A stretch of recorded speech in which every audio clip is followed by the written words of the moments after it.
Talk a little bit about going for the no. And I think the number one reason maybe that salespeople get ghosted is commission breath. They get more excited about the sale than the buyer is, or they push people away by trying to push too hard for a yes or move it too fast. And then the buyer would rather not talk to you at all than get a pushy salesperson on the line, right? Yeah. And that all boils back down to bonding and rapport. All right. Are you that show up and throw up kind of guy talking about all these features and benefits, really trying to get a yes? Or are you that person that's really asking a lot of questions, nurturing questions, really trying to find out what the problem is they're trying to solve, really trying to understand, can you offer them a solution to that problem? And from a technique perspective, you also want to make sure that you set up mutually agreed to expectations all along the way for every meeting. What's going to happen at every meeting? And again, it goes back to the Sandler upfront contract, right? Of saying, this is what we're going to discuss. We're going to talk about pricing. We are going to talk about authority and decision-making process. And by the way, if you don't think this is going to work for you, or if you don't think this is a good fit, it's absolutely 100% okay for you to tell us no, that you've either chosen someone else, or a lot of times people just, a decision to not make a decision is a decision, right? They just don't do anything. And that's fine too. Let us know and utilize third-party stories and say, listen, I had another prospect I was talking to, thought everything was going great, sent them information, never heard back from them. They ignored my voicemails, my emails. I want to make sure that doesn't happen here. Right. So setting those expectations to make sure that they're comfortable giving you a no, or sharing with you that they're just not doing anything right now. The timing's not right. Let them know. Yeah. Now, any other techniques come to mind for you that you think will help us avoid being ghosted? Yeah. Questioning strategies, right? Reversing, using the curiosity curve. Third-party stories are great.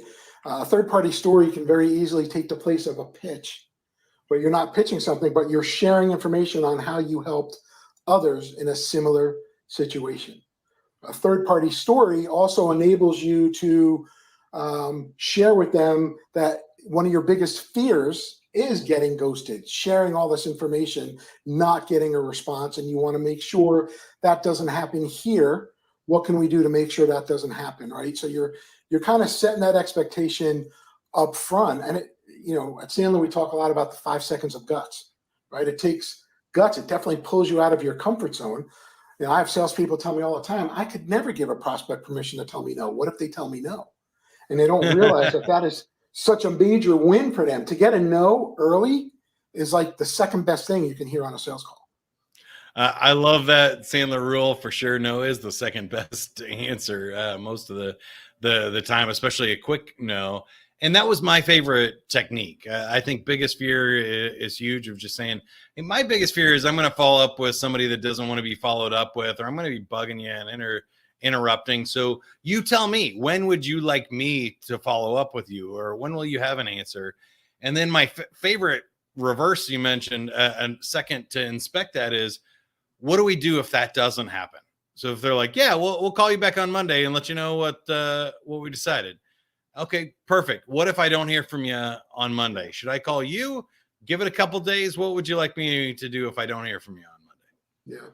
Yeah. And getting really clear about what those are really helps you from being ghosted. And it sets the expectation that they go, oh no, if you don't hear from me, I expect a call from you, and you're going to follow up on this. And now they can't be mad at you for doing what they told you to do.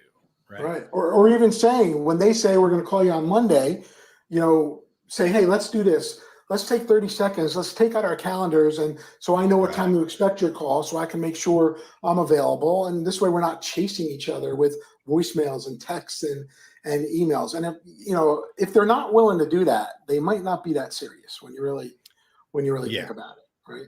So, and I do think it's fair to just, even say, hey, shoot me a quick text and say, oh, I got hung up, or it's going to take longer, whatever. You can set a lot of expectations. They don't have to be wishy-washy, follow up with me someday. We can get really specific with this. I love what you said about, yeah, let's pick the time. Let's do it now. Find time on the calendar, or, being upfront, we don't need a long conversation. It can be a yes or a no at this point. Text me yes or no, or sorry, we went with somebody else. I don't care. I'm a grown adult. I'm a salesperson. I can handle a no, but I need to hear that from you so that I can take it off my books and move on. Right. Close the I think file, those right? kind of things are tough. Yeah.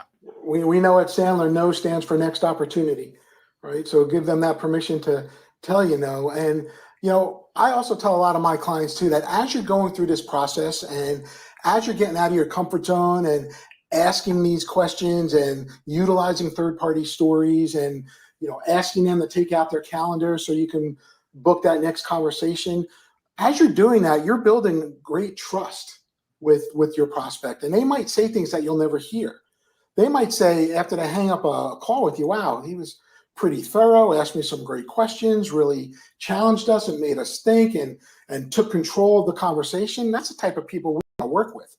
And he didn't try and sell us anything. He just came in here trying to really understand what's going on, how they can help. And, he's a little bit more expensive than the other guy we spoke to, but that's someone I'd like to work with. He brings value. We trust that person, right? And that happens quite a bit. You might never hear it, but as you look at your closing ratio and as they start increasing and improving, because you're getting braver, you'll definitely notice that.